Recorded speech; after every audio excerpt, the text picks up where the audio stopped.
Star Wars. I know you know it. It's a franchise that needs little introduction. You know the films, the books, and the games. You've seen it plastered on everything. And if you know me, you know how much this means the world to me. From playing and watching, and even working on my own fan projects, Star Wars is constantly involved in my life, and it's even one of the things that's motivated me to film. But what about this franchise leads this effect? After lots of planning and thinking, I thought the best idea would to get 3 of my closest friends and family, ask them a few questions about Star Wars, and see what they have to say. And you know what? Maybe I'll get a new perspective that I haven't even thought of before. Without further ado, here's what they had to say. Yes, I am. I'd say I'm a fan of Star Wars. I've been a fan of Star Wars my whole life. More recently, I've been pressured into liking it more. It's the first one released. I don't know what number it really is, but it's the first one released. Well, that was my favorite one. I'm very fortunate to have seen it in a very large cinema, not like today, and it was wonderful. I really like Revenge of the Sith. Really? Yeah, I think it's got the most, the most interesting story. I think it's the Phantom Menace, yeah. Just because of the nostalgic feeling, and I feel like I've watched it so many times. Like Jar Jar and the scene at the end, the fight scene, and really it's just a nostalgic feeling. When my youngest son was a little tiny guy, and he loved Star Wars, I took him to the one that we probably should not have taken him to, because it's the one where Anakin gets falls into the lava and burns up, and that's probably not a good thing to take a little kid to see. And I went, oops, that's not a good thing, but he did really well through it, and it didn't turn him against Star Wars, and it didn't turn him against his mother, so that was a good thing. That was Revenge of the Sith. And when they were young, they always called me Darth Mom, which I'm not for sure was a good thing. My favorite memory of Star Wars was probably when we introduced Star Wars to a friend of mine. He'd never seen it before, and he watched the whole thing. It was a good time. When I was younger, my mom would play the Phantom Menace in a room, and I'd go in there and watch it over and over again. I don't think it's as good as the old ones. I think that they're putting them out too fast, and you don't have that kind of, I feel like it's about making money more than about telling a story now. I'm really adverse to franchising, and I think it really boxes an artist in sometimes.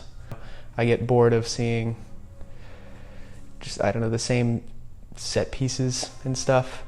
So I'm not too excited for the whole continuation and how they've got that whole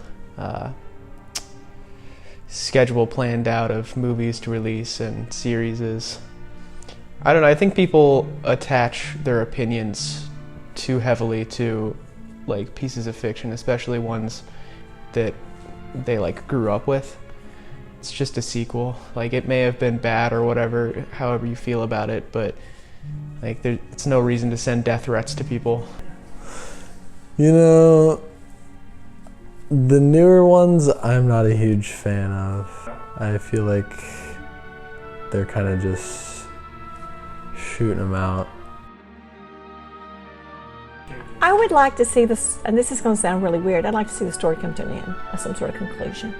Then they can start off with other bad guys and good guys and mediocre guys in the universe. But for the most part, I'd like to see my saga come to an end. For episode 9, I'm looking forward to see what they're gonna do, because a lot of people were very upset with episode 8, obviously, and it seems like they're gonna try to retroactively fix all that sort of stuff.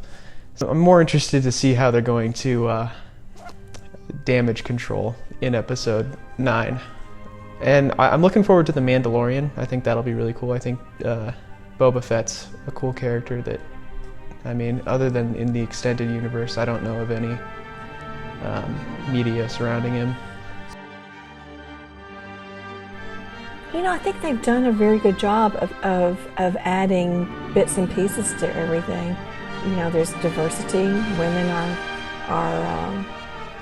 are strong and capable, and in my generation, that was a wonderful thing to see. We have been seeing a lot of movies that had anti-heroes, and this was this really strong, very clear-cut, white, black, good, evil sort of character, and no, we haven't been seeing things like that. Personally, the best thing probably is the music, because that's what my field is. I'm a musician, so I love the music. I love John Williams. I love what he's done with the score, and I like to teach his music. So for me, that's the best part. I think it's very innocent almost. Everybody likes it. The kids like it. The adults like it. I don't know, Johnson. God damn it. No. No, I don't know. I'm trying to come up with a good answer. I think it's a really big cultural touchstone, and I think a lot of people really connect with it. And other than maybe the Marvel Universe, I can't think of any others that it would even compare to. It was just a very original world that George Lucas created.